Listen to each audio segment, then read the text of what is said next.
Peggy 16. Sega.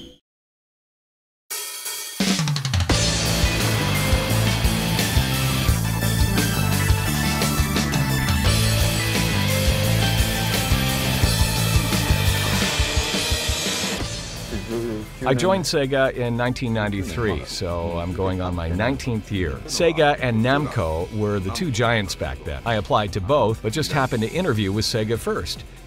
I joined Sega a year before Osaki in 1992, so I'm in my 20th year.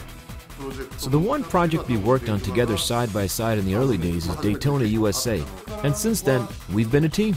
We constantly ask ourselves the question, in combat, what feels good? How does it feel? And I think the response has changed over time. To put it simply, we want the player to feel the character's pain. For example, when you do a roundhouse kick, your opponent goes in air. That body is pretty messed up with its face looking one way and the body facing the other direction. In real life, that would never happen. We were convinced that those motions would enhance the overall experience and increase the level of satisfaction when playing. That was and still is important to us. At the time when developing VF1, the number of polygons we were able to use was very limited.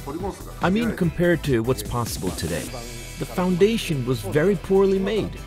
But our challenge was to create a realistic, human-like character and use the most amount of polygons ever used in a game at the time. Before Akira existed, I was working on a character called Seba. I liked him. He had a very unique look. Then one day, Seba disappeared and he was replaced by this character named Akira, wearing a white martial arts uniform.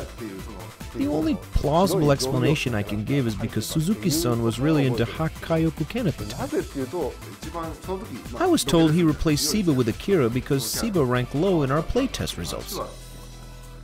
Rather than balancing the roster of characters, we put more emphasis on the elements that would make the characters cool and fun. The main concept behind VF3 was to have the players move around freely in the 3D field, so we added the fourth button to allow for that movement. In VF4, we ended up assigning that to the joystick instead. Adding the fourth button was fun in a way, but it was still pretty difficult for the players to handle. We came up with a tug-of-war-like mechanic where two characters would be linked together at their wrists. For example, when they're far apart, one would be able to snatch up the other, or you would shoot your opponent up in the air. We actually spent a significant amount of time and worked on it, but it didn't make the cut. One of the reasons why we didn't include Taka Arashi in VF4 is the motion system. We simply weren't able to express the character in the ideal manner. Another reason is we were pushing overall for a fast-paced, speedy game for VF4, and his character, due to his size and movement, felt somewhat out of place. We added him back in VF5R, and by that time, the technology we had supported the motion we wanted to express. So kind of like what I have here, my chubby belly and whatnot, we were able to create better movement for this large-size sumo wrestler. But the animation used for Taka Arashi's shadow when thrown is different from the other characters. Obviously, because he's a heavy-set character, we wanted to make sure that was expressed, and we created his own animation set for him. That itself was pretty challenging. When working on VF4, we just didn't have the workflow in place to create it. But by the time we got working on VF5, we had the right technology, and giving special care and treatment just for Taka Arashi wasn't an issue.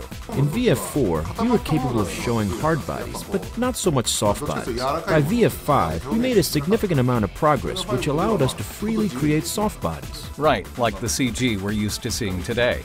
But I can't think of anything where I felt so strong about something and didn't make a game. As a team, we would come up with various concepts and ultimately decide which ones fit the game. With characters and stages, I don't think we stressed too much over which ones to use. It was a pretty straightforward process. In the end, we wanted to make sure our characters and the moves were easy to understand. So, for example, Jai Kundo, Chinese Kempo, professional wrestling, and having a very well-built male character, a female character, and so on. Well, the good news is that this console release will be exactly the same as the last arcade version. It's actually a rare occasion because in the past, the overseas version of the games were a slightly older version of what was running in Japan. So I hope everyone is ready to take on the challenge.